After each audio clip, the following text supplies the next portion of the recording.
for One Fall. Introducing first, he is the host of Talking Kayfabe from the misty mountains of the Beehive State. He is the voice of the Smart Mark Nation. Please welcome Jordan, the Old Bear. Introducing his podcast partner from Spine Buster Sports. Please welcome Kyle Pound Cake Shearer. Woo! Welcome everybody to Monday Night Pod, joined by, as always, my best buddy, Kyle Pound Cake. How you doing, man? How you doing today? I'm good, buddy. How are you doing? Oh, man, it is a great day. It's a great day because as we originally go back to our roots here, man, we've got the wheel over here, and I spun it, and we've got a lot of suggestions that are be coming through. We got a top 10 list today. So today is a top 10 list. We're going to be doing one of my favorite things to do is top 10 lists, because everybody has their different one. Everybody has all kinds of stuff that they like talking about. So today's top 10 list is going to be top 10 failed gimmicks in pro wrestling history. You excited? Oh, man, am I so excited. There's so much meat on the bone of this topic. So many things throughout the glorious, just our history in professional wrestling to talk about when it comes to just crappy failed gimmicks that never got through to the crowd. Not necessarily failed wrestlers, because, you know, some of these guys go on and end up being successful in another gimmick, but they just get stuck with their first gimmick generally that just is a stinker. And, you know, just eventually they, like Jim Ross says, they have to go learn a new hold and come back and succeed. So absolutely, because we all know that, you know, that you're slapped with a gimmick, as we've all heard the box of gimmicks and stuff like that. You're given a gimmick, and if it doesn't work, you know, like you said, a lot of these guys, they go out, they start off with something new, and it changes. It not only changes within organizations, it changes within you know, within the company itself, or when you move from different, you know, organizations. You could be one guy here in WCW, as we'll probably dive into, and then come over to become a completely different character over on this side. That works. And there's even some instances in, like, we'll take one that actually worked. You go from being Razor Ramon in WWF/E, go over to WCW to using your real name, Scott Hall. It worked either way. So, well, and yeah, it was the exact same character. That's what I was gonna say. Is like, unless you're Scott Hall, yeah, which you can just go and like change your name and be the exact same person, and it's fine. Same thing with like Bret Hart though too. Like Bret Hart was Bret Hart across the board though. Yeah, he was just Bret Hart. Yeah, that whole best there is, best there was, best there ever will be was gonna follow him wherever he went. So now, did that follow him to WCW too? I'm just assuming. I don't really remember. Like, that's when I was getting very disconnected from WCW, was getting into that. Bret Hart hadn't started wrestling yet. It was right around probably 98 when I started getting disconnected from WCW. But yeah, I'm assuming he just took that with him, because he seemed like he wore pretty much the same wrestling attire in WCW they did in WWE. Absolutely. The pink tights, it's my memory is real hazy, which of course, if you guys want to watch anything Bret Hart guys suggested, because we're always doing watch alongs, doing a WWA episode is always fun, which spoiler alert, I guess I'll let out, our Halloween episode will be a twofer. It will be a WWA along with a top 10 list. I've already decided, but that's all I'm going to say for now. Ooh. Oh man. But so do you want to kick it off with the first? Well, how do we want to do this? Do we want to just throw out names, or do we want to go do we want to talk about maybe WCW first? Maybe we talk you know, early WWF. We can talk, more modern WWE? Like, how do you want to dive into this? I think that if we just, I think throwing names at the wall, just because there are so many memorable ones. And I think that the list has to consist of the most memorable failed gimmicks as far as that goes, which is kind of an oxymoron because if they failed, who remembers? Uh, okay, then Rocky Maivia. Oh, wow. The Rock, when he first broke in late 96, the they had the visionettes of him working out with probably like Tom Pritchard in a warehouse somewhere, doing his little kip ups and looking like a great athlete. Debuted at Survivor Series at Madison Square Garden, was the sole survivor of his Survivor Series match, but never quite got over with the crowd. The blue chipper, as good old JR says, Yeah, he's built that way. Like he's so hyped. I mean, he is Rocky Johnson, the kid of Rocky Johnson, and my Via High Chief. So I mean, coming in hard, just all this anticipation and just the gimmick just doesn't float over that well. yeah, and they pushed him. They gave him the run with the IC championship going into early 97. And if it, who knows what would have happened with him if it wasn't for the injury that caused him to miss a couple months and then come back as a member of the Nation of Domination, To which get we over saw as a him, heel. yeah, And then, which we saw the debut of the Die Rocky Die thing. So I like that. I really do. yeah. Who do you have on your list there, Jordan? Like, what's one for you that just makes your stomach turn? Oh God. I think that, I'm going to take one from my list that I was thinking of because it's sort of like an answer to what you just threw out there. I'll see your Rocky Maivia and I'll meet you with Husky Harris. Ooh, yeah, I loved me some Husky Harris. That, that that CM Punk version of the Nexus was spectacular. Michael McGillicuddy. Oh yeah. There was but I think that we all knew because he's a generational guy. A lot of these guys that came through that had their first gimmicks just didn't get over were generational guys. Of course, Husky Harris, aka Bray Wyatt, as he later on became, is the son of IRS Irvin something. I can't remember. I can never remember his name. Irwin R. Shyster. Speaking of a gimmick that probably shouldn't have worked, but did work amazingly. Hey man, they put him with the $1 Million Man.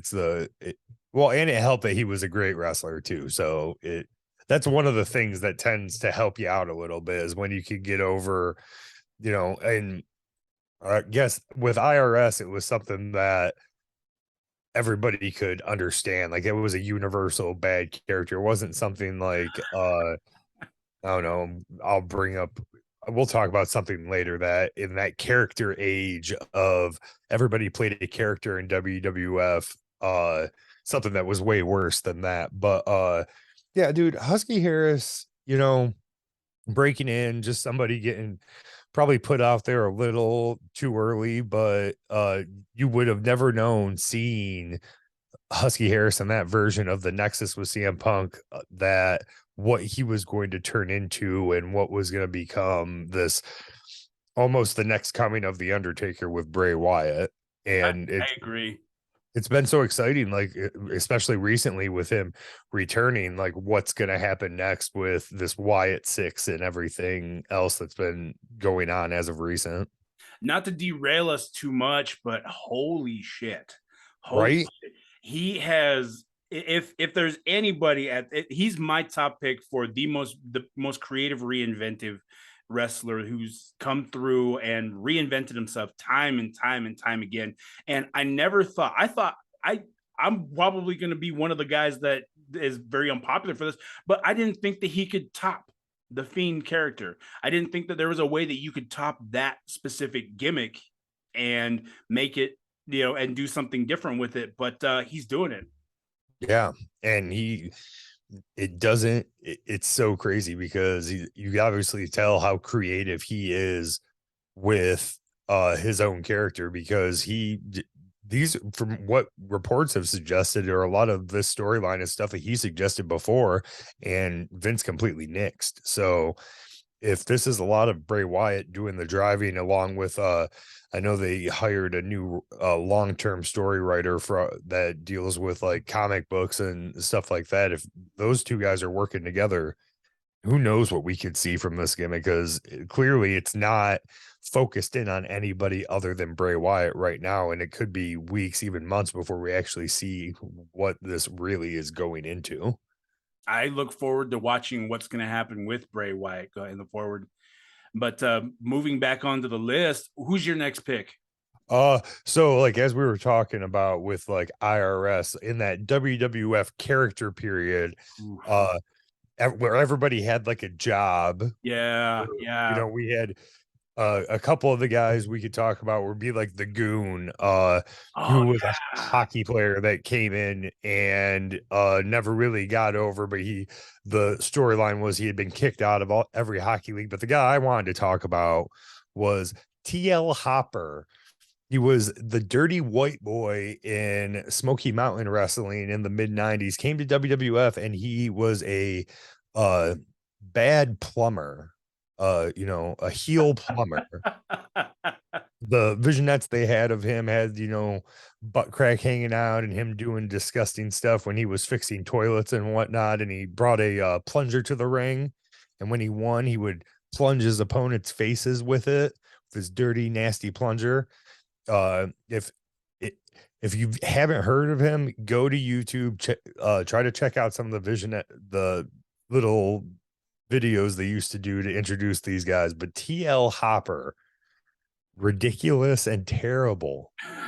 I don't think I've ever seen anything. It's funny because they did recently. I cannot for the life of me remember the guy's name that is very the Smoky Mountain Wrestling back in the late early 90s, late 80s era was really fun because you had guys like you had these over the top guys. There was so many they like named after bands and stuff like that. There's a wrestler out there, he surfaced not too long ago of his promo talking about how you got one over on me. And I just, it's funny because like it took me down a rabbit hole, and I didn't know that WWE had actually taken that and sort of ran and redid their own little mini series on the WWE network called Southpaw Wrestling Tapes. Uh, I love Southpaw Regional Wrestling.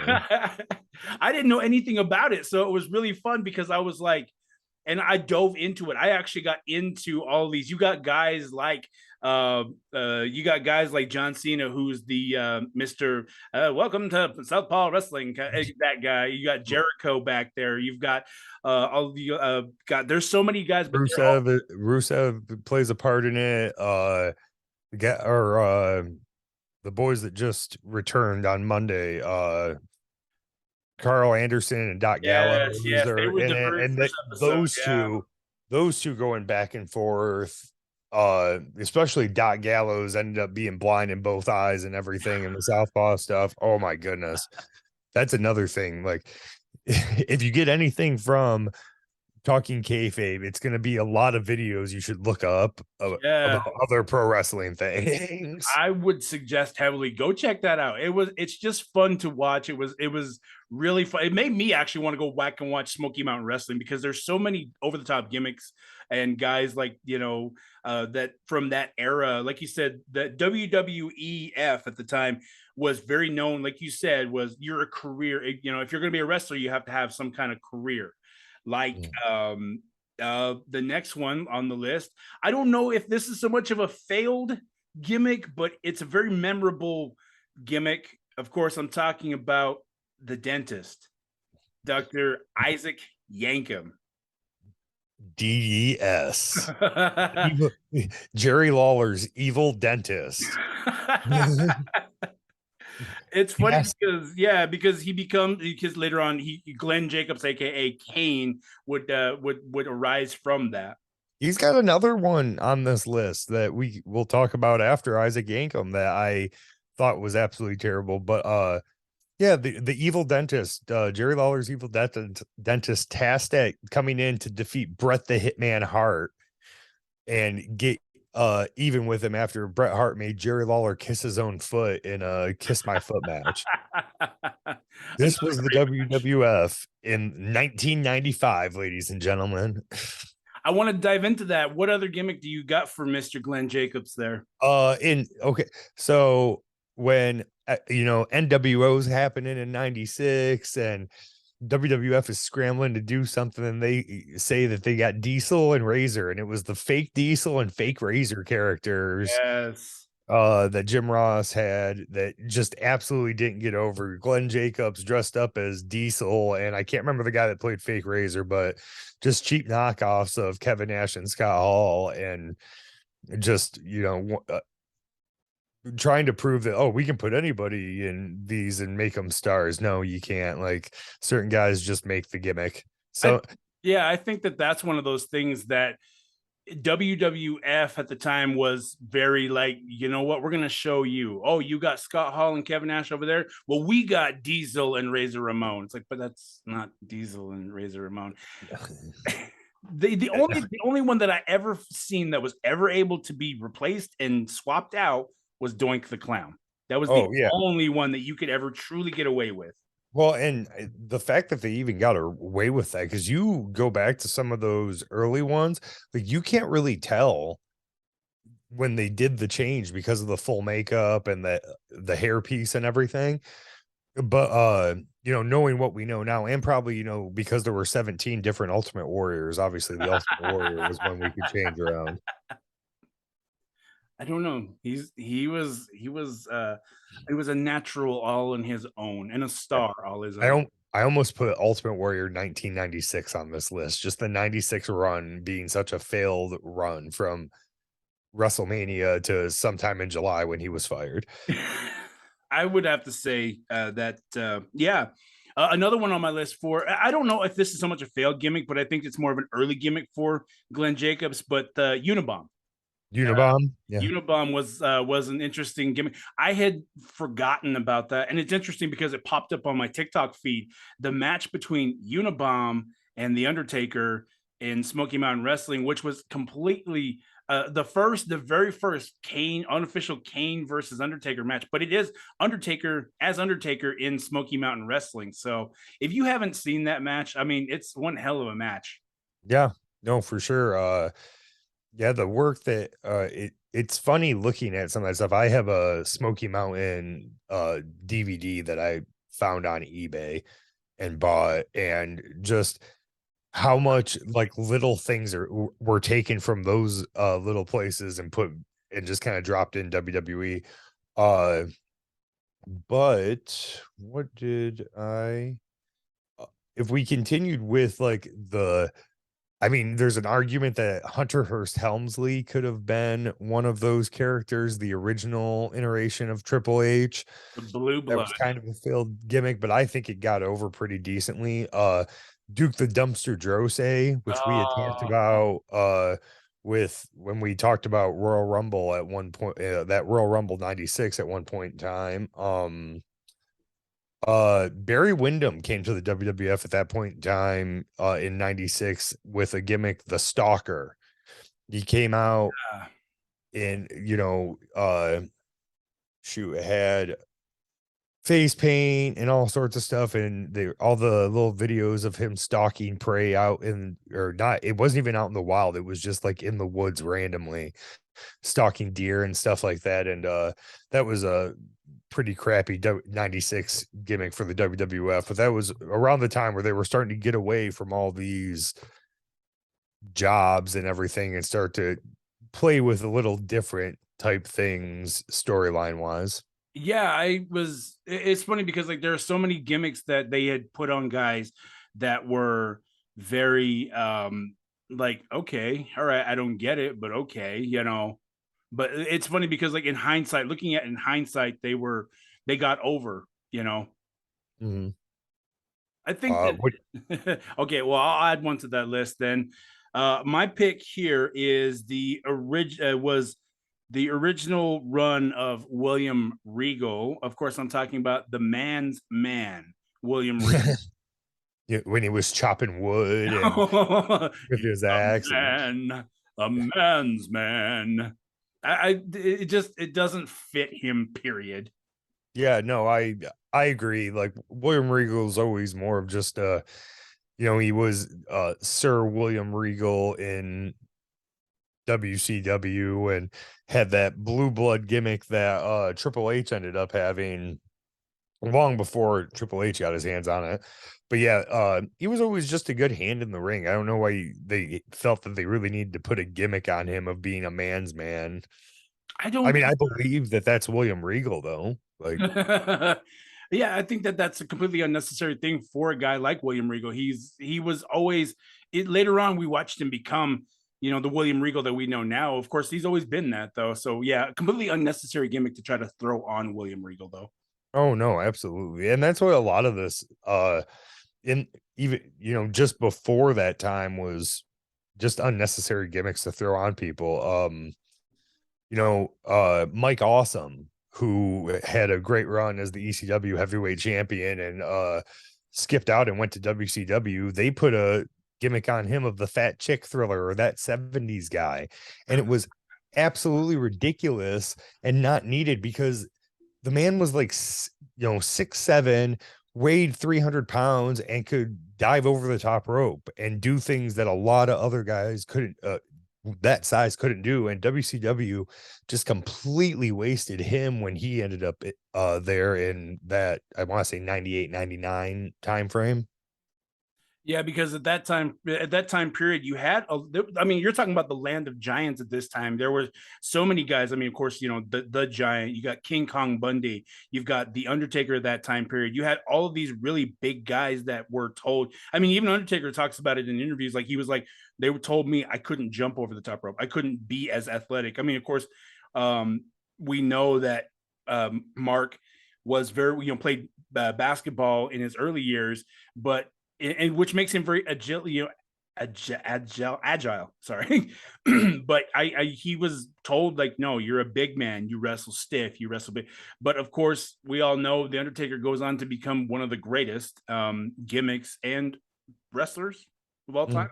But yeah, that was the time during that period.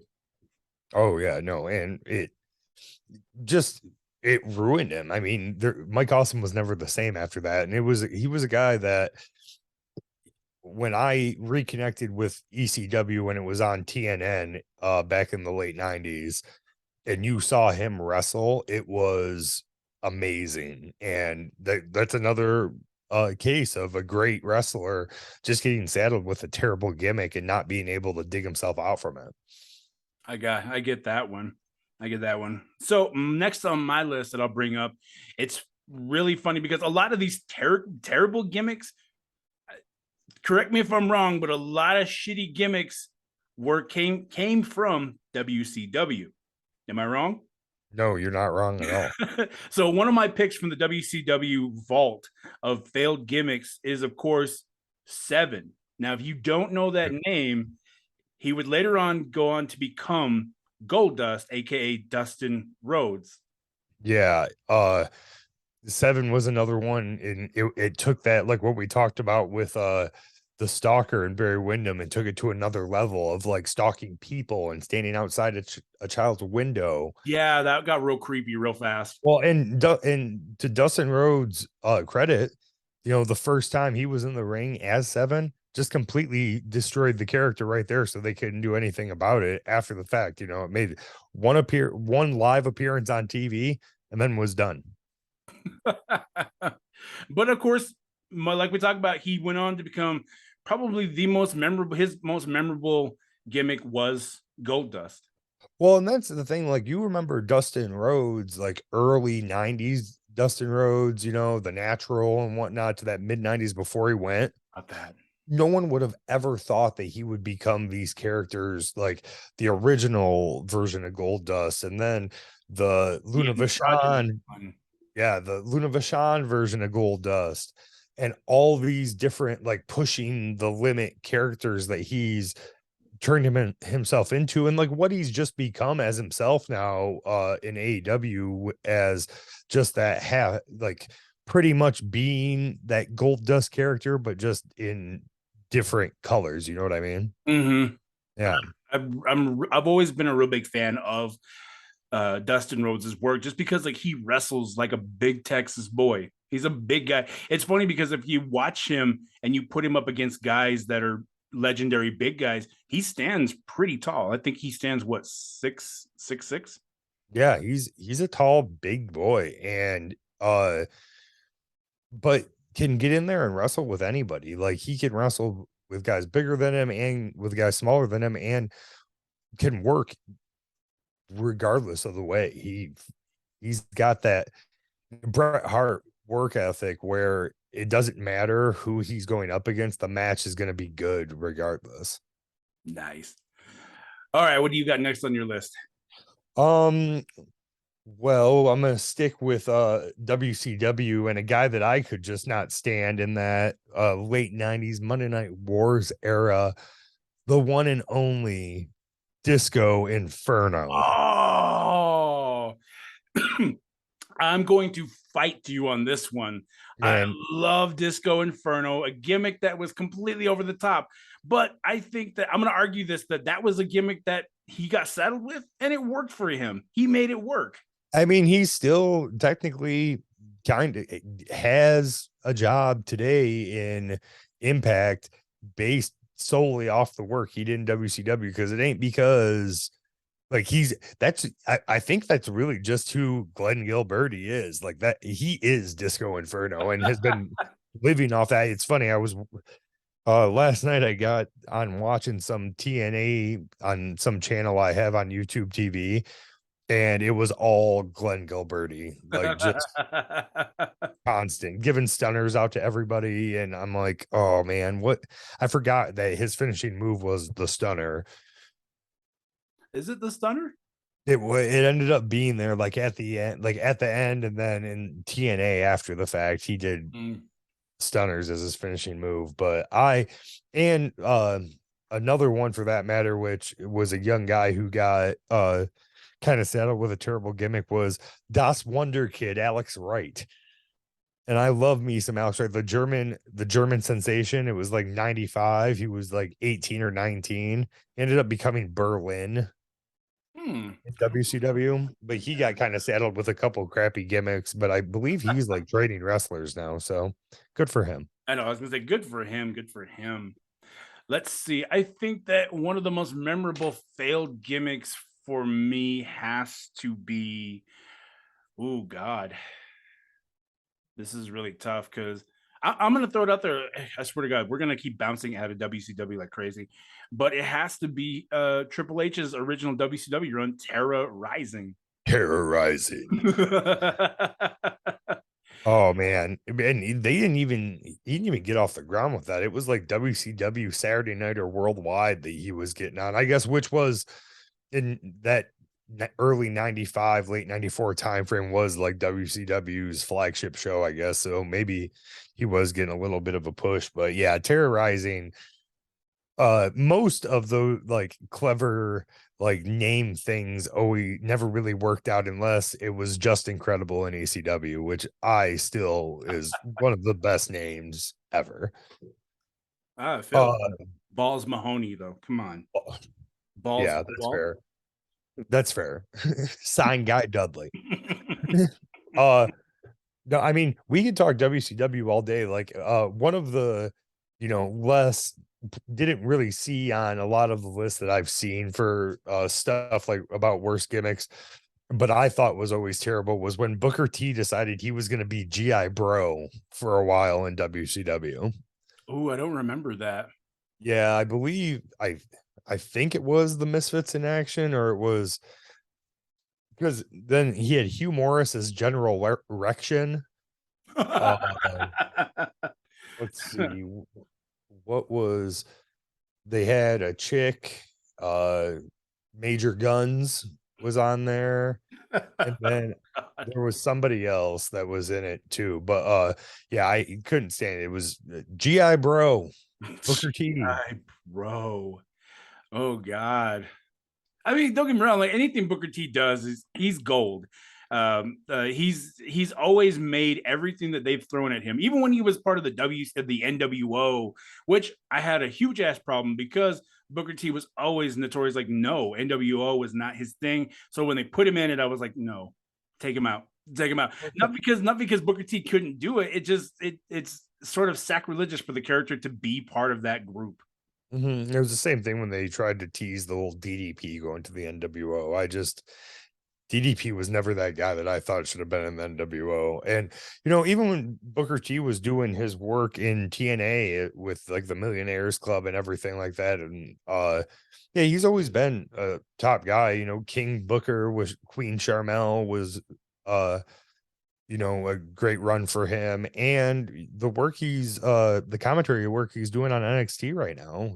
He always figures out his way. He's figured out his way to make his mark, and should be considered. And I wouldn't put him in the top 10, but definitely probably the top 20 wrestling personalities of all time. I mean, come on, the Spinner Rooney. I Can you mean, dig that?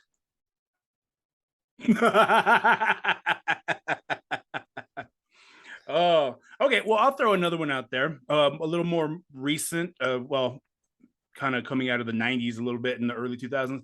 I'm going to go with one of my picks, one of my personal favorites, but I know that it didn't get over, but he made it over. Of course, I'm talking about the superhero in training, Rosie. the shit. The shit. I Yeah. know that was a gimmick that they had slapped on him, but I mean, come on, he made it work. I mean, like like when Helms first debuted as the Hurricane, it was one of those gimmicks that nobody really thought would work, and Helms made it work. And that's the thing, if you sell out into the gimmick, it like we can sit here and say, oh yeah, this gimmick didn't work, this gimmick didn't work, but like there are some of those like little gimmicks that, like Nikki Ash, a gimmick that I never thought would work, but she has made it work for her. And the same thing Rosie did with being the shit. I loved it though. It was entertaining, and I thought that was something that it's funny because the Anawaes were slapped with a lot of gimmicks that just were very off the wall. I'll even see another one, the Sultan for Fatu, Gosh, the which Sultan was so terrible. of course Fatu is would later on become the legendary Rikishi. I So, mean, the head shrinkers wasn't like the greatest of gimmicks to put on a tag team either, for that matter. What was the make the change Fatu before he became a Sultan as well was another one. Like until he became Rakishi and started showing his butt, it was kind of a struggle for old Fatu for a long time. a gimmick that was originally slapped on Yokozuna that they had wanted him to show his ass, but of course he was like, "Nah, no, brother, I'm not showing my ass." Mhm. So it worked for Quiche, it worked for Big Quiche. So yeah, but that's Yeah, another one of the Anawais that got slapped with a crappy gimmick. right. In that same or a little bit earlier than that, one of my personal favorites as well, like growing up, but I know what ended up being a crappy gimmick was the boys from Greenwich, Connecticut in their khakis and sweater vests, the Mean Street Posse, uh always flanking always flanking Big Money Shane McMahon wherever he went around.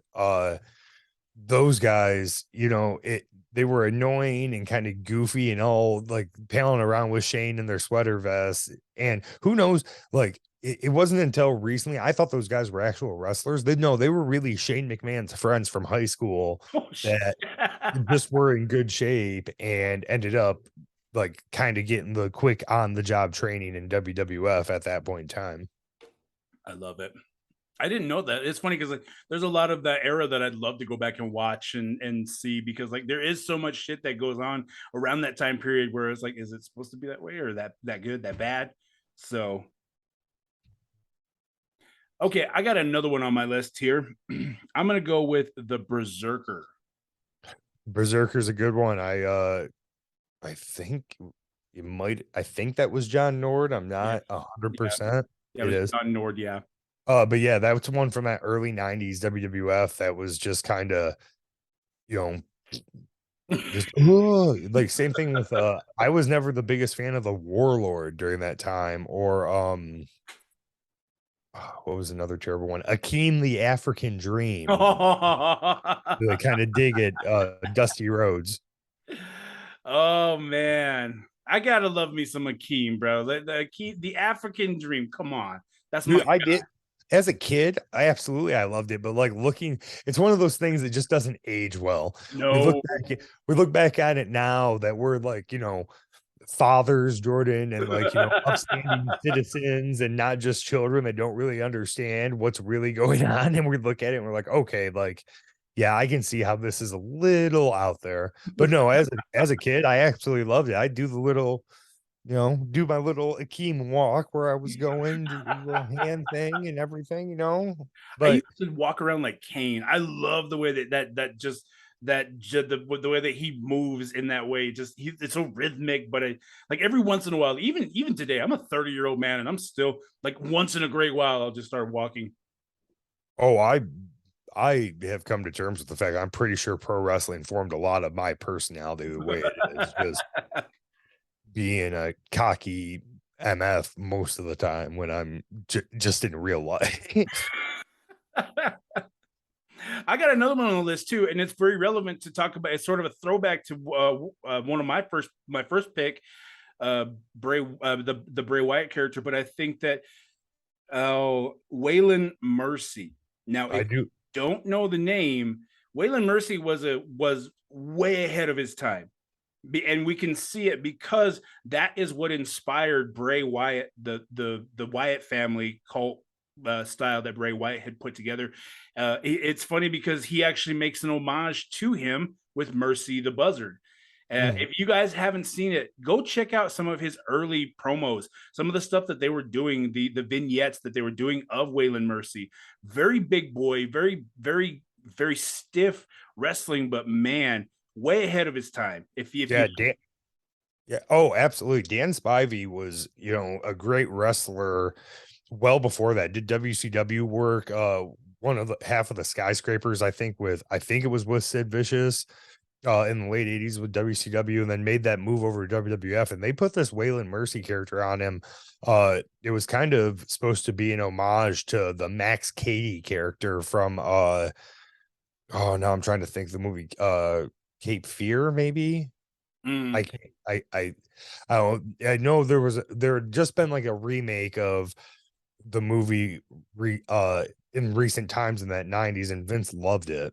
And that was always what that character was based off of for Vince. And I think it was way before its time. Like if you put that, if you would have given that character to someone like Spivey could have still wrestled, like let's say 4 years down the road in that 99 time when during WWF Attitude, that character could have been, right up there. It very well could have had a run with the Undertaker, going to WrestleMania. Like that character would have gotten off, but because it was 95-ish, it just wasn't the time for it yet.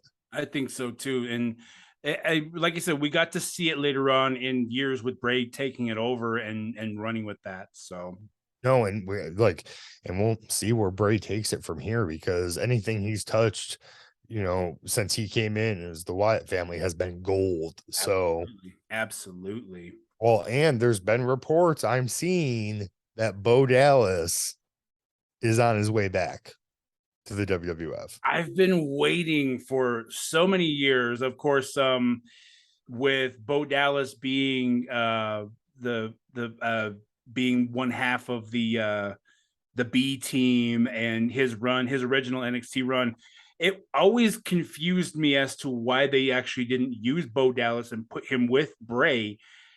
It was always one of those things for me. I never understood why they didn't just go with it.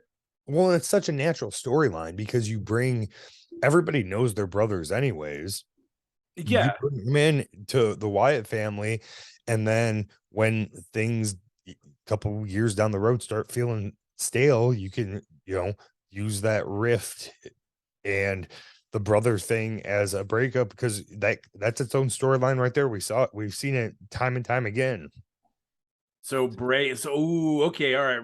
I want to take this. I want to segue us because What if we did that? What if we took the Wyatt family and brought them, brought them back? Of course, we're going to be missing one, unfortunately. Rest in peace to the great. God, I'm forgetting names today. Uh, Brody Lee. yeah, so rest in peace to him. But I mean, what a great addition to bring brother Bo. So instead of so is he's no longer Bo Dallas, but he still keeps the Bo name, so he's Bo Wyatt. So you Mm-hmm. got Bray Wyatt, Bo Wyatt. You bring back oh god, Rowan. Eric Rowan. Rowan. Yeah, and, I mean, of course, uh oh God, Strowman's doing his own thing, so I'd imagine that he stands on his own, doing his own thing. But I mean, what if you brought that back? What if you let Bo and Bray and them just rehash that, and later on down the road, let's say that Bray gets a little disenchanted when he walked away from the Wyatt family. Who's to say Bo doesn't take up that mantle? Who's to say Yeah. that, he becomes the new leader of the Wyatt family? Well, and what some of the things that like with some of the backstories that we forget about some of the stuff when it comes with the Wyatt family is like there's still Sister Abigail.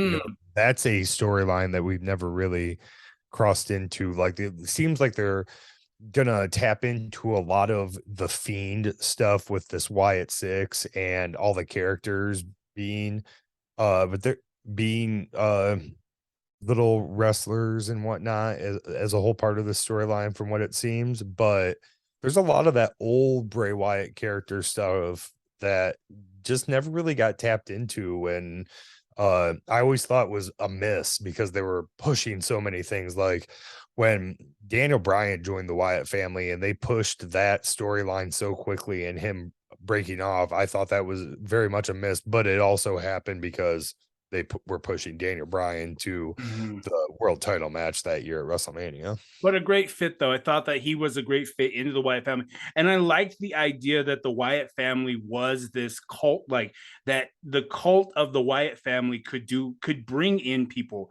A cult does that. You indoctrinate your followers. So a guy like, Daniel Bryan to be part of that, bringing in other guys, bringing in people that got to be part of that Wyatt family, sort of a stable in that way. And you could have ran with that. Like you said, they missed a lot of that. Of course, the big theory back in the day of who Sister Abigail was the running was AJ Lee. Everybody was like, it's got to be, she's got to be Abigail something J Lee, Right. something like that. So, but I Well, always like that. well, and that's the thing. Like we've talked about what I'm excited about with how things have been going since Triple H has taken over is you're seeing it with the storytelling they're doing with the bloodline right now, and we're just getting hints and little bits here and there. Like we're watching the slow unraveling of the bloodline currently with the whole Jay Uso or Jimmy Uso stuff with Sami Zayn. And I love the character Sami Zayn plays. It's amazing the work that Sami Zayn is doing right now, playing that perfect like comic relief for the whole bloodline. Oh, I love it. I love everything that he's doing. It's funny because I caught the when Sammy was confronting Jay about it. He's like, it's not very oozy. And it made me laugh because if you go back and watch that, Jimmy actually pops. He pops Mhm. Jimmy because he looks at him and he starts laughing his ass off and he goes, oozy. Oozy, you can see him looking at him like you really just said oozy. But I love, yeah, no, the bloodline storyline has been amazing. I know that they're sort of hinting at just recently. The Rock did a interview with somebody for the Black Adam movie, but they were asking him about how he felt about the I can't remember what interview it was, but the girl actually asked him, "Who's the actual head of the table? Who's the head of the table?" And of course, the Rock being the Rock, he was like, "No, that's me. I'm the head Yeah, of the table." right. And they asked him point blank, they're like, is there any chance we're gonna get to see that? And of course he plays it off. I was like, no, I mean it'd be fun, but it's just whatever. But that was personally my opinion of. I actually booked this with my best friend. We booked the Rock versus Roman for the head of the table match. But I I mean, think like it might happen. it there's been talks I've seen of it happening this year. I think it's a natural final match for The Rock if he decides he wants to have one more match. He's pretty much the last one of that era. Like Triple H won't be having a final match because of his health issues. Shawn Michaels is done, Undertaker's done, Kane's done, Austin's done. Like that's it. Oh, If the Rock or Cena is another one, like is Cena gonna come back and have his final run, or is Cena pretty much done? it's really tough because I mean, what do you do with the character of Cena too? I mean, Cena was always the guy that he's big match John. How do you let him go out without with I want to see him. I'm very unpopular for this, but I want to see him break the 16. I want Well, to and that's become the 17.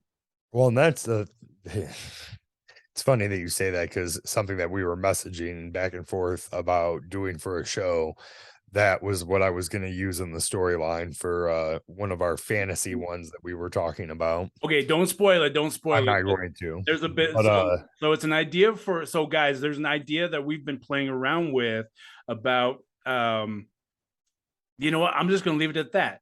It yeah, involves Big Match John and another big, completely big name. So, but we'll drop it there. yeah, but no, it's I just don't know if the Cena's going to take the time to really put in to come back. And the same thing with The Rock. Like, we're not talking just showing up for one night. And, they could, if they really want to, they could pull the promo bits like they did before, but people hated that leading up to those WrestleManias where The Rock wasn't really in the ring at all. That So was fun to watch in the moment. I know everybody was like, he's not there, but I loved it. I loved everything that was going on just because like The Rock is, of course, Rock's a busy man in Hollywood and doing stuff like that. But I mean, it worked for me personally, just because like you got The Rock to be able to take time out of his life and actually be The Rock. We're not looking at Dwayne Johnson, we're looking at The Rock being, Fruity Pebbles and stuff like that. So, classic Rock shit. But Well, and it was them doing something that no one had ever done. They took a year and built that match with these little promos every couple of weeks back and forth to each other. And it was great in the moment, but like okay, that was fine. But let's leave that in the past and do something different now. And I just don't think either of those guys are going to take the time to really do it. Rock versus Cena one last time. No. Three in a lifetime. I like it was once in a lifetime, twice in a lifetime. We're waiting for three. Come on, we know great things happen in three. The trilogy. Oh.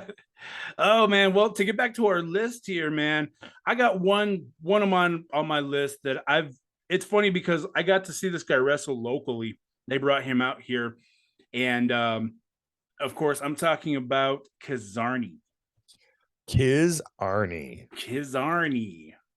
Oh gosh. I've heard a lot about Kazarny. This was during that lapse in time when I want to say it was my early to mid 20s, and I think I was more worried about going out than I was about pro wrestling, and before all the TiVo things and whatnot and being able to record. But I missed out on Kazarny. I've heard a whole lot about him. So the character of Kazarni debuted on SmackDown in the early 2000s. He was a sort of a homage to what wrestling used to be back in the day. It's funny because I was just talking about this with my wife. We were talking about doing some sort of watch along, whatever, and I was telling her about the character of Kazarni. Kazarni was modeled after the early days of wrestling that used to be in sideshow attractions, in the carnivals and stuff like that. And today, I don't know how much they do it today, but back in those days, they had to speak in the ring to call the next moves and stuff like that, but they didn't want to speak English or to speak it so that way people could hear. So they would speak in code, or what they called carny, and so they would make it so that way they would say something to themselves to yell for the next spot and stuff like that. And that's what Kazarni was. Kazarni was an homage to the early days of wrestling in that way, and he was like a sideshow guy. It just didn't work. But I mean, again, it was pretty. It was one of those gimmicks that he tried it. He's actually still rolling around the independents today, still as Kazarni. So Well, hey, man, then if it's something that feeds him at least, so hey, why not? And then is it really failed? He's still making money off it. I, So hey. right, it takes me into my next one because there's a lot of early 2000 stuff that happened in the ruthless aggression era. Another one that was a really big letdown for everybody involved. Mordecai. Oh, Mordecai, yeah, absolutely. Mordecai You know, would later t- on become Kevin Thorne in ECW, the new ECW. mm, yeah, they had trying to become that alternate Undertaker. The literally a lot of the things they've talked about, I've heard and talked about Mordecai was they were trying to do everything they would do with the Undertaker, just like kind of like the opposite. Like instead of Undertaker always wear black, so Mordecai was going to wear white, and all trying to create that exact same character, and maybe be able to push that with a match with the Undertaker, and it just never quite got there. Because I think that the guy and the gimmick just didn't match up. I think that if you got the right guy for the right gimmick, it works. They're like this list is a lot of guys that just it didn't work, or they made it work the best that they could, but it just didn't get over with the crowd. And I understood. I think that we as fans understood that Mordecai was supposed to be that. I mean, he came out with this big symbol, this all dressed in white. I mean, hell, his hair was bleached white, his goatee, like I seen it. I knew exactly where they were going with it, but it was too much too soon, and it didn't work out the way that I think that they had wanted it to, because I think that at that time period you had the Dead Man Returns Undertaker. Of course, I'm talking about the 05, 06 Undertaker, whereas the Mordecai character looked more like it was based off of the Ministry Undertaker. The Okay. And so for me, I think that taking that style of the Undertaker's attire and flipping I don't know. I think that it didn't translate very well. Of course, I've heard rumors about the guy behind the Mordecai character. It didn't work. His in ring didn't match what they wanted. So, but Yeah, and that's a lot what I'd heard too. Another character from this era of WWE that it weirdly did get over, but like I had to put it on the list because it was just a truly terrible character, was Eugene. Nick oh, Dinsmore as Eugene. Eugene. Just, like we said, like we were talking about earlier, get older and times change and things just are deemed a little inappropriate in the future as they were 15 years ago ish. So I know that they've fought so much. Of course, Nick has his own school that he teaches and everything to that effect. But I think that that is a gimmick that worked at the time, but does not age well. exactly. So I would want to know if that would be more of a fail in today's standards rather than just a fail at the time. Yeah, because I do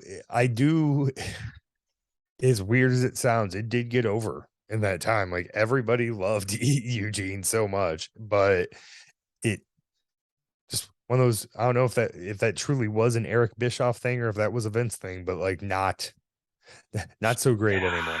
Yeah, it is one of those things. Of course, Eugene beloved now, one of those guys that they would bring him back occasionally here and there throughout the early 2010 era and stuff like that. But yeah, I think that that's more of a fail by today's standards, something that you won't see, that you could never see today. So I get that one. I'll see that one in that light.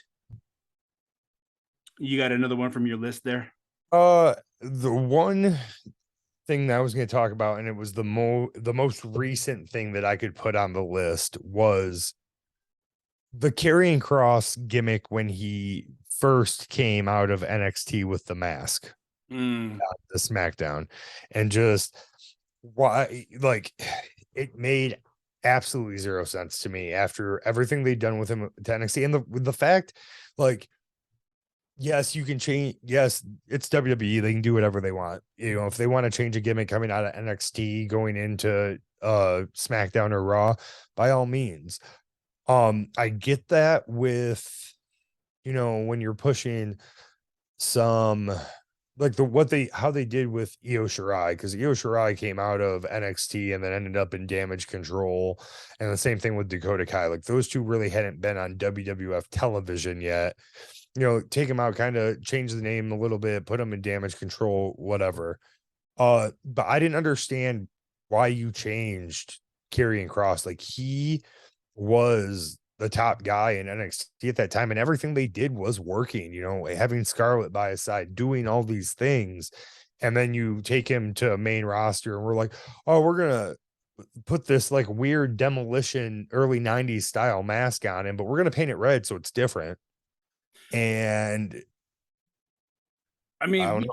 we can have an entire conversation. We can have an entire episode about talking about what they did with guys that, they took NXT talent and brought them on the main roster, as they say, which is really shitty because I think that NXT started as an underground thing. Of course, it gained its following. And when they decided, like, hey, look, this shit's popular enough, let's put this on, let's put this on main television. Again, they messed it up because they were trying to, like, okay, they took it back to the days of, oh, it's talent, it's a talent pool. Again, it still worked that way, but at the same time, NXT is and should have always been its own show. That was, in my opinion, I think that if you take NXT from its heyday and from the height of it all, and you could have had your own competition. NXT was just a fan. If you were a fan of just good fucking wrestling, that was where you went to. You went to NXT. My best friend was for years was like, NXT, go check out NXT. Yo, bro, go check out NXT. And I'm like, yeah, no, I'll get there. But that was before it was on main access, and you had to go find it. But again, it made it feel like it was exclusive. Like you gotta go here to find this. But in there, you had guys like Pete Dunne, who's now on SmackDown as Butch. Again, another character that didn't need that gimmick to be translated. They took was it Keith Lee? They took him from there and put him on Raw. But Keith Bobcat Lee, Yeah. it was I can't remember what it was, but just I never got that. The Bearcat. The Bearcat, yeah, yeah. It's one of those things, like, why, when they were such a big star? I get it if they're coming from a place like TNA or AEW in that way. But it doesn't make sense. And I think that I speak for the Smart Mark Nation when I say stop. Vince's whole thing about, well, they want to make them this now. They're this now. Like, stop. They Yeah, don't have to be that. yeah. Sometimes you don't have to fix what doesn't need to be fixed. You can just kind of put it out there the same way you'd been presenting it, and it should work.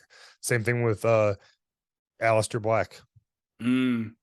or Yeah, Malachi Black or whatever you want to call him now. Like, yeah. I get that. I've heard rumors that he's supposedly on his way back through. So I heard a lot of guys are coming back from AEW to come back home, if you will.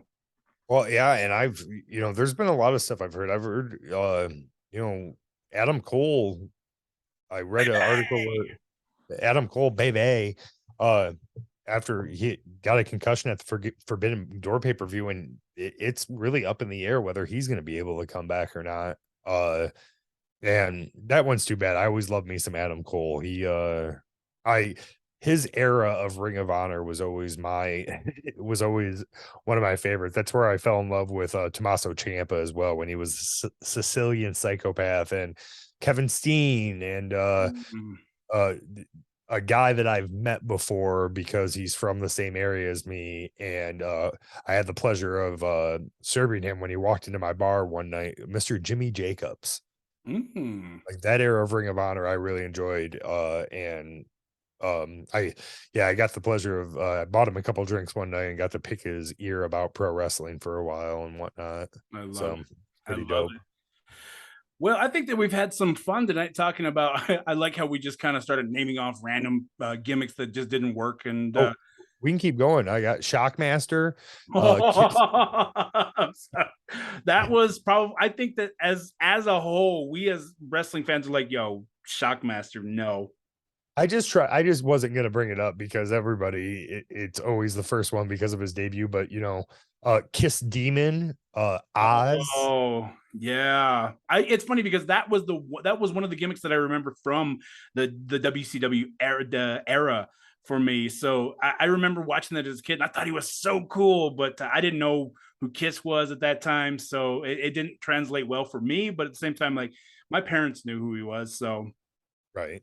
Uh, what were they? WCW still have the Renegade, the cheap imitation of Ultimate Warrior in the mid '90s. The Yeti. oh god. Yeah. I mean, yeah, there's still, I got anything Jeff Jarrett did. That's J E double F J A double R E double T. No, but we could just go all day on this. I also, uh, in addition to anything Jeff Jarrett did, anything Eric Watts ever did in pro wrestling could be considered the worst gimmick of all time. I've got a list here, and if you want to keep going with yours, and I'll just kind of throw in what I'm looking at here too. It's kind of where I've been picking my list off of as well. One from this list is John Heidenreich. Yep, Heinrich. What else did I have? Lord Tensai. Right. Ooh, that okay. So that failed so hard because they brought a guy, of course, Albert, known as Albert, or as I know him, A Train. And they took a guy like that and they had built him up. They built, stuff like that. And it was funny because when they did the reveal, I was like, oh, it's Albert. But at the same time, I was like, it's Albert, and he looked badass. He had the tattoos, and and he did great. He did amazing, but again, just short lived. Yeah. And the guy he got tagged up with, Brodus Clay. Sweet Another, tea and the Funkasaurus. yeah, right. I also like when we're talking about like newer ones, when they did the gimmick with Adrian Neville as like the superhero gimmick, because Vince has always been wanted like it's almost exactly kind of what they did with Nikki ASH, except they didn't slap the name superhero on Adrian Neville when he went into Mm. the main roster, but they put that cape on him and had that like very Mighty Mouse type music and whatnot. It wasn't until I wasn't like I always loved him in NXT, the man that gravity forgot. Like wonderful gimmick. It's not even a gimmick. It's just like, hey, here's a little like name we put on you, and it describes what you do in the ring. And I think they kind of missed it until he went heel in the cruiserweight division. Mm. I like that. Okay, I got another one for you. Kerwin White. I know you Oh, talked dude. about the last episode that you were a big fan of Chavo Guerrero, but Kerwin White? Yeah, If it Kerwin ain't White, white, it's not not so right. much, brother. He popped up on some of the stuff I was looking at today, and I was just like, oh, Chavo, why would you do that? And he looks so natural in that sweater draped over his shoulder, tied up and everything. Like Ooh, uh what about another what one. I was gonna say, what about Glacier from the WCW days? See, and that's weird for me because like I'm almost 40, and in that time frame the Mortal Kombat games were very big, and Glacier kind of resembled uh the Sub-Zero character from the Mortal Kombat games, and like that was kind of cool, and he did all these like sweet martial arts moves and whatnot. So like Glacier was like what they did with Glacier was kind of what they ended up doing with Goldberg like a year later. They gave him that run of winning all these matches, gave him, but Glacier's entrance was way more elaborate. They had like the snow falling down from the ceilings, all the blue lights shining from everywhere. But like it ended I'm up bringing in, so surprised you remember all of this. dude, I've Jordan, I've told you I have these like I can't remember certain things that happened last week, but I can tell you about all the pro wrestling stuff from the mid '90s. I Useful? fucking love it. Not really, but always gives me something to talk about. Oh man, I know that they had talked the Eric Bischoff in 83 weeks in his podcast. They talked about how exactly what you were saying, that he was modeled after the whole Mortal Kombat thing, which is one of those things. Like, does it translate very well? Yes and no. In that era, I think that it's funny that it failed at that time, because in that era that should have kind of been something, because pro wrestling's always been, of course, a gimmick that or a name per se that should have never worked but fucking worked. Edge. I mean, come on. His Right. Edge. Like, Mhm. okay, but becomes one of the greatest wrestlers in pro wrestling history. Come on. Right. Yeah. Well, and then so I think my last one that I'm going to like finish this off on, and I didn't even have it on the list, it just kind of popped in my head real quick, was the oddities. Ooh, I know that name. Why do I know that name? Late 90s WWF. ICP was with them, I'm pretty sure. Luna Vachon, Mm. uh Kurgan, John Tenta played Golga under the mask and had like a bunch of stuff under his mask with misformed head. And yeah, just one of those things. They always came on early on in the show. He got the crowd a little pumped up, and maybe it's just because I'm an ICP hater, other than Stranglemania. But yeah, not for me. I'm not going to the gathering of juggalos. Well, let's finish off this list here a little bit. I'm going to run through some names and let's just your honest reaction to some of these. I've got Friar Ferguson or Bastion Booger. Uh barely memorable. Like, I remember Bastion Booger. I think it was probably just because of a Royal Rumble, but like, we're talking about guys that I don't even think ever had a meaningful match on WWF television. Okay, Max Moon. I can't. Was Max Moon? It might have been Paul Diamond. Another guy. I think I remember him from a Royal Rumble. Don't really, you know, there's a lot of like this era where I never got to see WWF actual television. Mm. So my knowledge is kind of that of whatever was on a pay-per-view. And just a guy like kind of cool, like bright colored get up, but like just So Max Moon would actually later on go on to WCW. This is one of those rarities where WWF failed with the talent and they took off to WCW and he later on became Conan. Oh, okay, that's right. That I wasn't sure if it was Conan or not, but yeah, that's one. And especially with Conan's ability in the ring and how big of a talent he was in Mexico at that point in time, I don't know how WWF missed on that one. Oh, But absolutely, absolutely. Here's another one on this list. It's an interesting one. Mr. America. Mr. America, brother. I'm not Uh, Hulk Hogan. I'm not Hulk Hogan. And I I think, don't know if that was so much a gimmick or if it was just something for.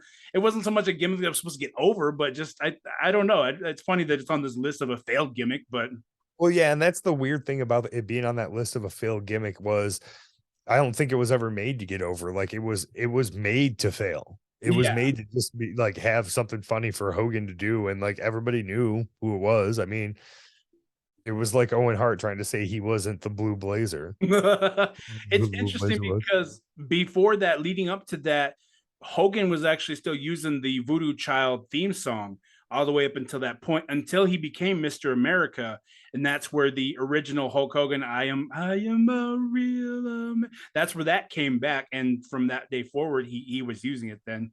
Of Oh course, you won't wow. find that now because WWE is they've redone all their music and stuff. So I know it's so weird. Like when you're used to you've heard it before a different way and you're watching something you've mhm. seen many times, and then the music comes on and you're just like, It that's was, what yeah, it was funny because I was watching the Halloween Havoc, and I heard Chris Jericho came out, and I was like, oh, I wonder what and they're playing "Break the Walls Down," and I was like, I thought that was a WWE thing when he first came, but it's what I was just gonna say is when Guerrero came out, they were using Guerrero's early WWF music, and I was like, that's not right. Like, there's something about this that's just not right.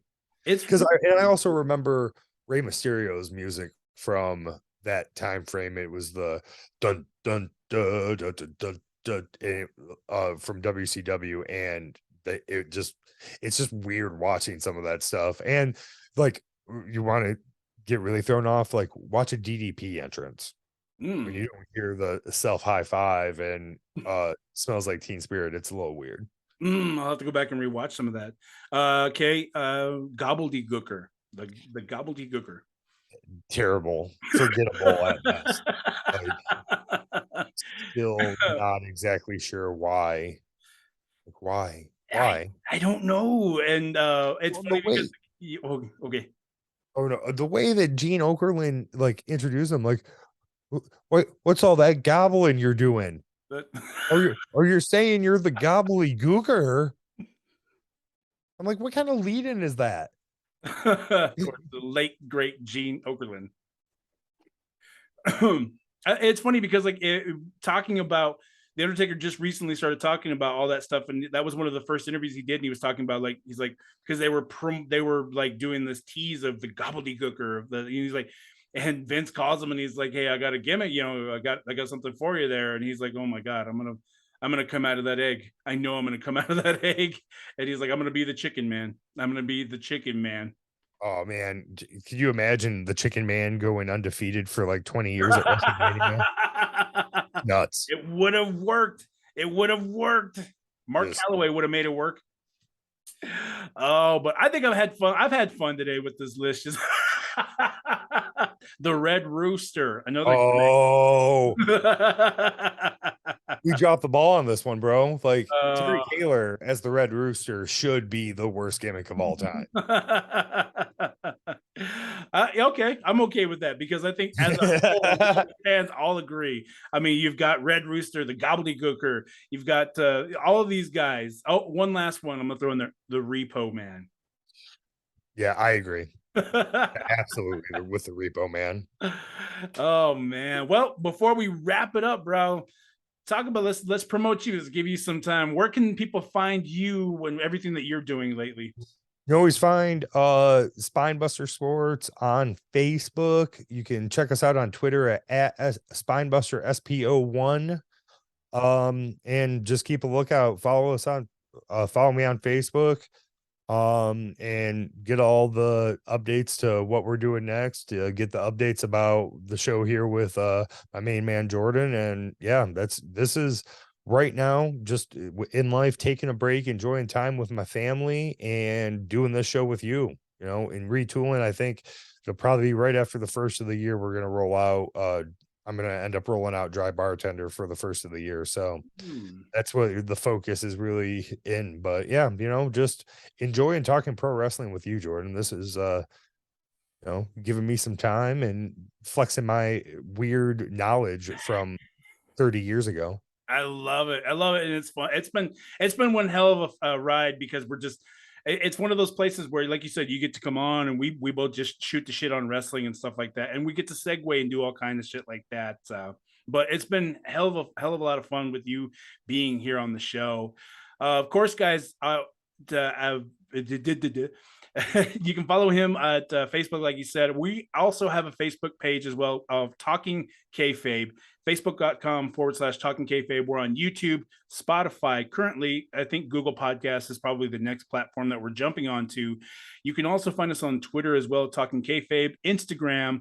We're all over the place, guys. So keep up to date with us. I'm going to be promoting some of the stuff, everything that my buddy here is doing on our social medias and stuff like that. But love you guys all. You guys have been amazing. And what do you say, man? What do you say we hook the leg and get the hell out of here? Let's do it. Finish him. Slam. All right.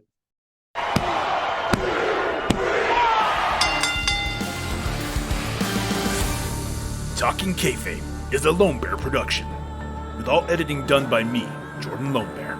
Music provided by Pond 5 Media.